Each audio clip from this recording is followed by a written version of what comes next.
special for me because my grandpa used to have Sunday pasta dinners, and I remember as a child I'd walk through the door and the whole house would smell of pasta, and it just brings back a warm feeling, and it was family. We were all together, and I always wonder why this is one of my favorite things to make, and it's because my grandpa, it was how he brought our family together with his food. Because really, food is love, food is sharing, and that's how I show my family. And I feel like in a way I'm carrying on the tradition of my grandpa's pasta. Hello, I'm Aunt Lisa, and welcome to my kitchen, and I'd like to share with you my recipe for my grandpa's pasta. It's delicious, and what you'll need is a 28-ounce can of San Marzano tomatoes, diced. They're delicious, they're the best to use. A large can of crushed tomatoes, 28 ounce, 2 cans of 15-ounce sauce, and a can of Italian stewed tomatoes, and last, a small 6-ounce can of tomato paste. Then you'll need 1 medium onion, cut and chopped, 3 cloves of garlic, and a couple sprigs of basil, Italian seasoning, dried basil, and oregano, and then approximately 1.5 to 2 pounds of ground sirloin. I like ground sirloin, but ground chuck is good too, 85% chuck. You'll need a box of good pasta. Barilla is the best, but any pasta will do. I like rigatoni, but you could have fettuccine, spaghetti, whatever your favorite is fine. What I've done is I've chopped an onion. Now don't be scared about onion. The best way to do it is I chopped both sides of the onion, cut it in half, peel it, and then you take a sharp knife and you chop going down the middle like so. And then you go down the side like this. Be very careful with your fingers so as not to cut yourself. And then you just chop it up like this. What I've done is I've taken some good EVOO olive oil and I've put it a couple turns in the frying pan. Now let's get our stove hot. We're gonna cook up the ground beef. And now we're gonna chop about a couple cloves of garlic, 3 to 4 cloves of garlic. And the way you do garlic is, I like fresh. You could use the minced, but that's more concentrated. I like fresh garlic. All you do is you just dig your nails into it, and you dig your nails into it and you peel it. You just dig, just like so. And then the way I do it is, I like to get because I like my pasta seasoned well.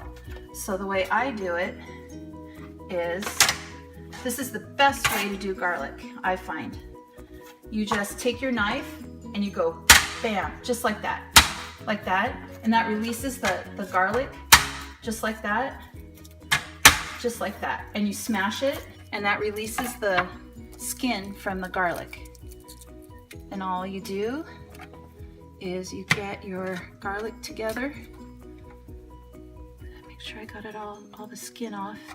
And you just chop like that.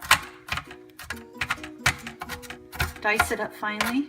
Now again, you could use the minced that comes in a jar, but you wouldn't want to use as much. I prefer the fresh garlic, but you could use the minced. All right, so let's get it in the pan. Here we go. I think our pan is hot. So you just get the onion in the pan, like this. There you go. And you saute it till it's translucent.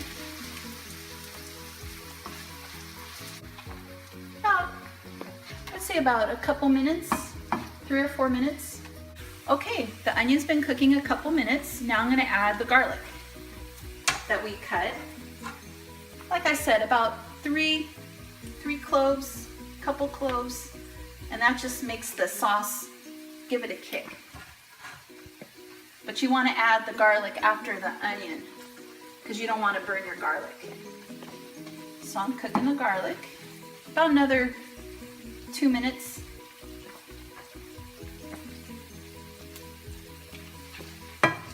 Oh, if you could smell this. Oh, it smells so good. There we go. About another minute. And you know what's good about this sauce is you can make eggplant parmesan, stuffed shells, lasagna. My grandma even would put spaghetti sauce on top of green beans. I know that sounds strange, but it's delicious. So there's all sorts of things you can use with the leftover sauce. And this recipe is very big, so if you're single, you could cut it in half. Like instead of a 28-ounce can of crushed tomatoes, you could use a 15-ounce can. You could use half the amount that I said before if you're just cooking for one person. All right, so the onion and garlic are cooked. The onion is translucent, and now I'm ready to add the beef. Now, you could do 1.5 pounds to 2 pounds is what I usually do 2 pounds because I like my meat really meaty, but this is actually 1.5 pounds of good sirloin. I like sirloin. Ground chuck. Ground chuck is fine too, 85%. That's also will work. And then you just get it, you just start getting it incorporated with the onion. All right.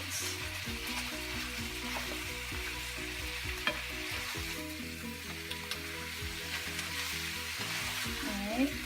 And while that's cooking, what I like to do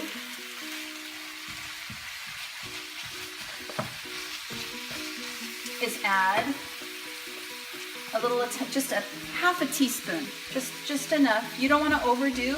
You can always add more, but you can't take it away. So I add just a little bit of Italian seasoning, a little bit of basil, dried basil. Oh, it smells so good. And then a little bit of oregano. The trifecta of seasonings. Whoop. All right, so once the meat gets in the pan, you want to brown it till there's no pink. Now what we're gonna do is we're gonna make the sauce.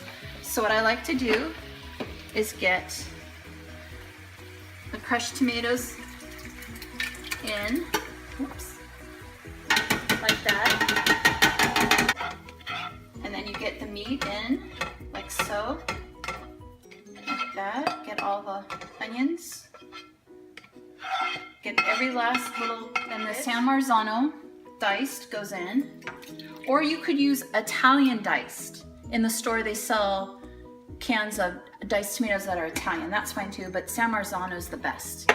And then 2 cans, small cans, or 28 ounce of sauce, like that. There we go. Get every little bit. All right. So you get every bit of this. Okay. Then I like Italian stewed, which is really, it's got lots of good concentrate, but what I have to do is you use your hands and you smash it with your hands. Just so. You just smush it. Of course, you want to wash your hands. Before you start cooking anything, you want to wash your hands really good so you have clean hands. All I do is I just smush the tomatoes like this.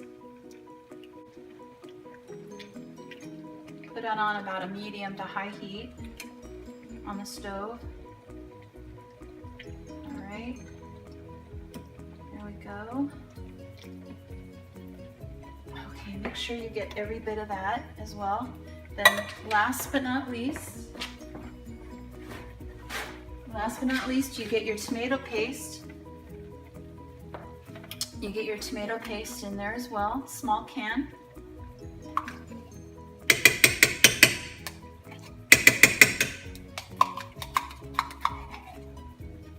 Okay. All right. Okay. All right, so we've gotten everything in the pot. And just to let you know, and then the last thing I add, you gotta stir it well. Oh, also spray your pot so it doesn't stick. I use cooking spray to spray the pot so it doesn't stick. Last thing I do is I add a little bit of fresh basil that I've chopped. Little fresh basil that gives it a really awesome taste. You can also make this in the crock pot. If you're going to make it in the crock pot, put it on low for 8 hours or high for 5 to 6 hours. And what's great about the crock pot is you can just leave it. So here's the thing with pasta sauce. Once you get everything in the pot, you're gonna wanna get it to a boil. So turn it to medium to high heat. Once it starts boiling, turn it down to a simmer. Like on your stove, a 2, like a small, turn it down to low. So get it up to a high heat and get it boiling in the pot, and then turn it to low simmer for about 2 to 3 hours on the stove.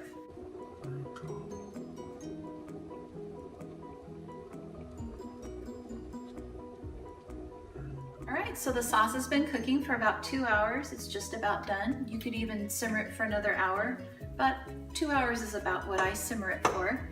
And now we're gonna do the rigatoni. So you wanna fill your pot up with water and then add a nice amount of salt. Not too much, not too little. That's how you season the noodles. So just enough, not too much though. All right, so we're gonna turn that on. As the pasta water starts going, a little secret that my grandpa taught me is add a little bit of vegetable oil to the pot, and then the water won't boil over. About half the box, or it's more than half. Now this should take about 7 to 8 minutes to cook, and you want to give it a little bit of a zhuzh in the pan to get the noodles broken up. Alright, so the pasta has boiled between 7 to 8 minutes. We tried a noodle and it was al dente, just right. So you bring it over to your sink of cold water and you stop the cooking process by putting the cold water on it. And that stops the cooking process. So here's our sauce. A couple nice.